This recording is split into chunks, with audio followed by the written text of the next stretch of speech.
Şerife'nin örgü dünyasına hoş geldiniz. Bugün sizlere lastik gerektirmeyen yeni bir örgü modeli hazırladım. Bu modeli erkekler için kullanabilirsiniz. Hırka yapabilirsiniz. Önü fermuar ceket yapabilirsiniz. Bebek örgülerinde kullanabilirsiniz. Veya battaniye yapımında kullanabilirsiniz. Modelim tekli sayılardan oluşuyor. 1, 3, 5, 7, 9 şeklinde tekli sayıları ayarlamanız gerekiyor. Ben 11 ilmek ile örgüme başlıyorum. Şu anda örgümün ilk sırasındayım. Burası örgümün arka yüzü. Kenar ilmeğini örmeden aldım.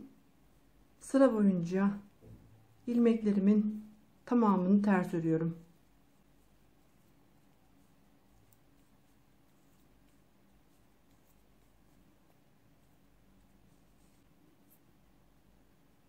Örgümün ön yüzündeyim. İkinci sırasındayım. Kenar ilmeğini örmeden aldım. Sonraki ilmeğimi ipimi şişimin üzerine alıyorum. Ters örecekmiş gibi. Arka tarafından girerek örmeden atlatıyorum. Bir kez de ipimi dolamış oluyorum. Bir ilmek düz ördüm. Bir ilmeği üzerine ip dolayarak örmeden atlattım. Bu şekilde bir ilmek düz, bir ilmeği ilmek dolayarak örmeden atlatıyoruz.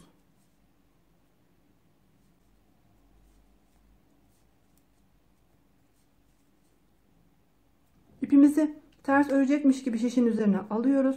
Arkadan girerek hem ipimizi hem ilmeğimizi şişimize almış oluyoruz. Kenar ilmeği ile sıramı tamamladım. Şu anda örgümün arka tarafındayım ve 3. sırasındayım. Kenar ilmeğini örmeden aldım. Üzerine ip doladığım, örmeden atlattığım ilmeğimi benim gibi ön yüzden girerek 2 ilmeği birlikte topluyoruz. Sonraki ilmeğimi ipimi şişimin üzerine alıyorum. Ters örecekmiş gibi. Arkadan girerek hem bir ilmek dolamış oluyorum hem de ilmeğin kendisini örmeden atlatıyorum. Sonraki ilmeğim bakın üzerine ip dolayarak atlattığım ilmek.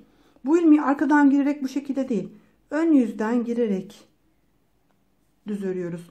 Böylece hem ilmeğimizi hem üzerindeki doladığımız ipi birlikte toplamış oluyoruz. Sonraki ilmeğimi üzerine ip dolayarak örmeden atlattım.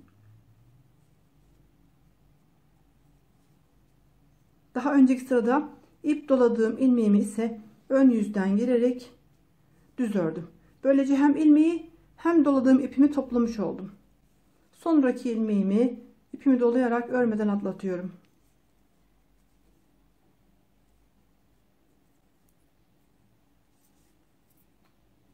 Örgümün ön yüzündeyim. 4. sırasındayım.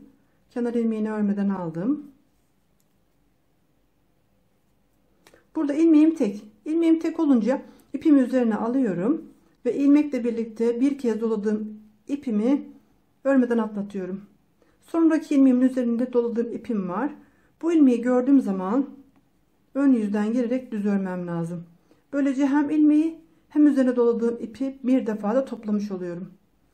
Örgünün arka yüzü ve ön yüzü örülüşü aynı. Tek ilmek gördüğümüz zaman ipimizi üzerine dolayarak örmeden atlatıyoruz. Çift ilmek gördüğümüz zaman ön yüzden girerek bu iki ilmeği birlikte topluyoruz.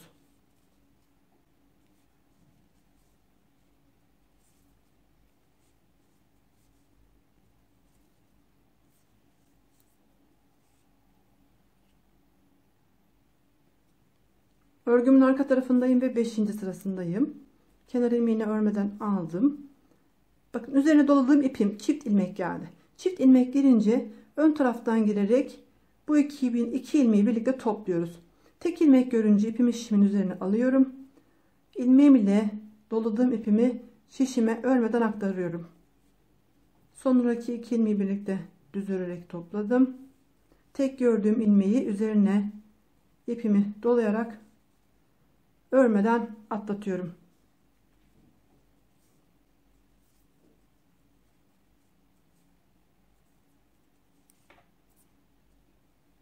Tekrar örgümüzün ön yüzündeyiz ve 6. sırasındayız.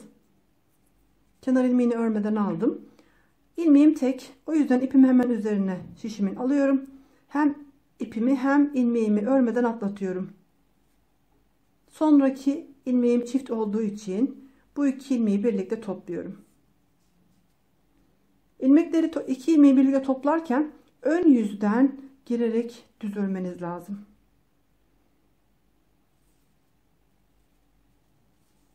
olan ilmeğimizi ipimizi ters örecekmiş gibi şişin üzerine alıyoruz. Arka taraftan hem bir ilmek oluşturmuş hem de ilmeğin kendisini örmeden atlatmış oluyoruz.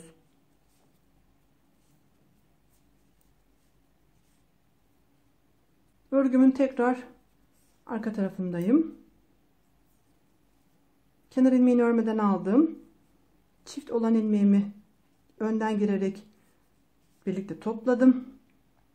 Tek olan ilmeğimi üzerine ilmek dolayarak örmeden atlattım. Şu şekilde de yapabilirsiniz. Önce bir ilmek şişimize doluyoruz ve ilmeğin kendisini örmeden atlatıyoruz. Bu şekilde de yapabilirsiniz. Sonuç değişmeyecektir. Ama benim gösterdiğim daha kolay olanı.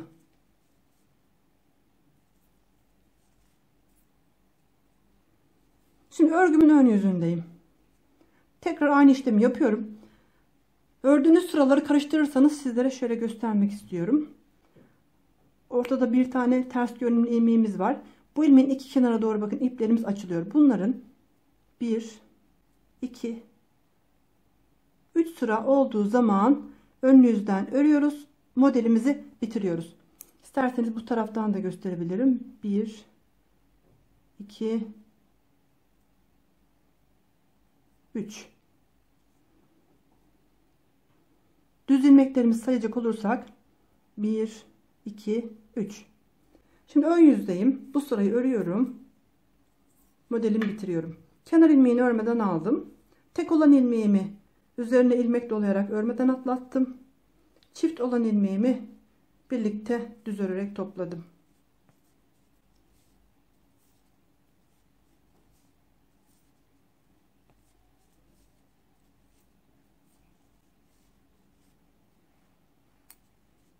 Şöyle göstereyim. Aradaki ters ilmeklerin yanındaki çapraz görünen ilmekler 1, 2, 3. 1, 2, 3 olduğu zaman düz ilmek sırası da 1, 2, 3 olduğu zaman örgümüzün arka yüzüne geçiyoruz. Arka yüzde modeli değiştiriyoruz. Kenar ilmeğini örmeden aldım. Bu defa çift olan ilmeğimi düz örerek değil ters örerek topladım. Sonraki ilmeğimi ters ördüm. Bu sırada ilmeklerimi sıra boyunca ters olarak örüyorum. Aynı ilk başlangıçta yaptığımız gibi bir sıra ilmekleri ters olarak örüyoruz. İlk modelimizi tamamlamış olduk. İkinci modele geçerken ön yüzdeyim. Kenar ilmeğini örmeden aldım. Alt tarafında böyle ters görünümlü ilmeklere geldiğim zaman ipimi bu ilmeğimi düz olarak örüyorum. Alt kısmı düz devam eden ilmeklere geldiğim zaman ipimi şimdi üzerine aldım. İlmeğimle birlikte örmeden atlatıyorum. Böylece modeli kaydırmış oluyoruz. Arada bakın ters görünen ilmeklerimi düz örüyorum. Düz ilmeğin devamını ise ipimi şimin üzerine doluyorum. İlmeğimi örmeden atlatıyorum. Örgünün hem ön yüzde hem arka yüzde örülüşü aynı. Sadece model değiştirirken arkada bir sıra ters örüyoruz. Şimdi tekrar örgümün arka tarafındayım. Kenar ilmeğini örmeden aldım. Ters olan ilmeğimin üzerine bir kez ilmek doluyorum ve bu ilmeği örmeden atlatıyorum.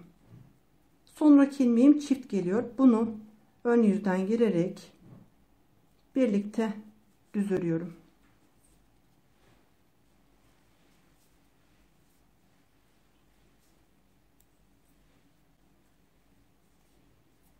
Tekrar örgümün ön yüzündeyim.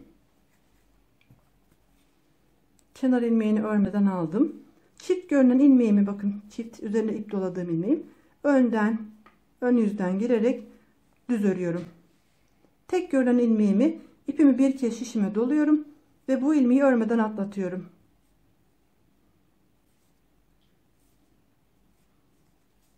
Hem arka yüzde hem ön yüzde aynı işlemi yapıyoruz.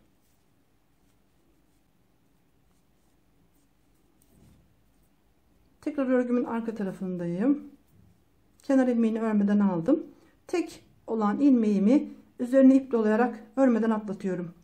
Çift olan ilmeğimi ön yüzden girerek düz örüyorum. Böylece iki ilmeği birlikte toplamış oluyorum.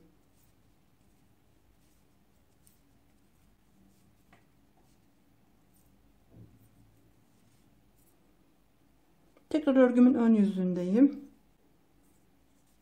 Aynı şekilde devam ediyorum.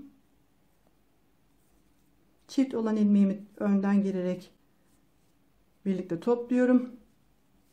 Tek olan ilmeğimi ise üzerine bir kez ip dolayarak örmeden atlatıyorum.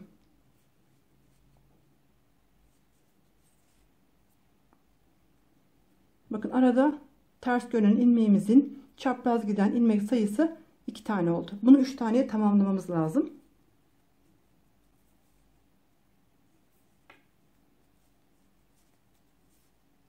Parça çıkartırken ilmek sıraları sayabilirsiniz ama bütün örgü örerken sürekli saymanıza imkan yok.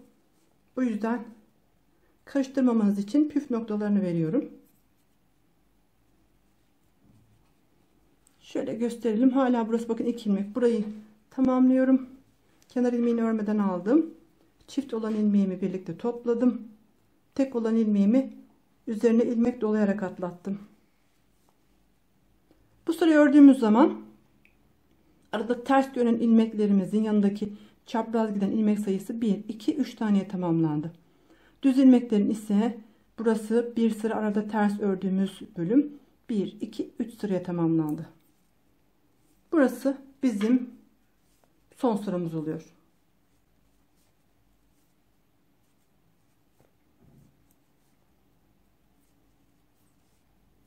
İlk başlangıçtaki işlemleri yapıyoruz. Tekrar ilmekler çift olduğu için karıştırmayın. Bunu da göstermek istiyorum. Kenar ilmeğini örmeden aldım. Tek olan ilmeğimi ters örüyorum. Çift olan ilmeğimi ters örerek topluyorum. Bu sırada sıra boyunca ilmeklerimizi ters örüyoruz.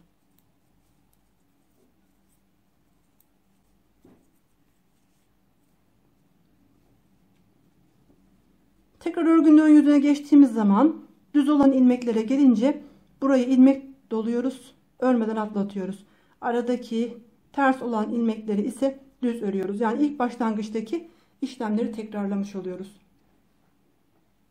Kafanız karışmasın diye biraz uzun anlattım.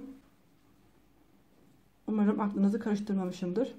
Gördüğünüz gibi oldukça güzel, muntazam, kabartmalı duran bir örgü modeli. Boyunluk, kaşko, şapka yapabilirsiniz. Erkekler için hırka, önden fermuarlı ceket yapabilirsiniz. Bebek örgülerinde veya bebek battaniyelerinde kullanabilirsiniz. Dediğim gibi biraz dokulu, tam kışlık bir model. Burası da örgümüzün arka yüzü. Herkese kolay gelsin.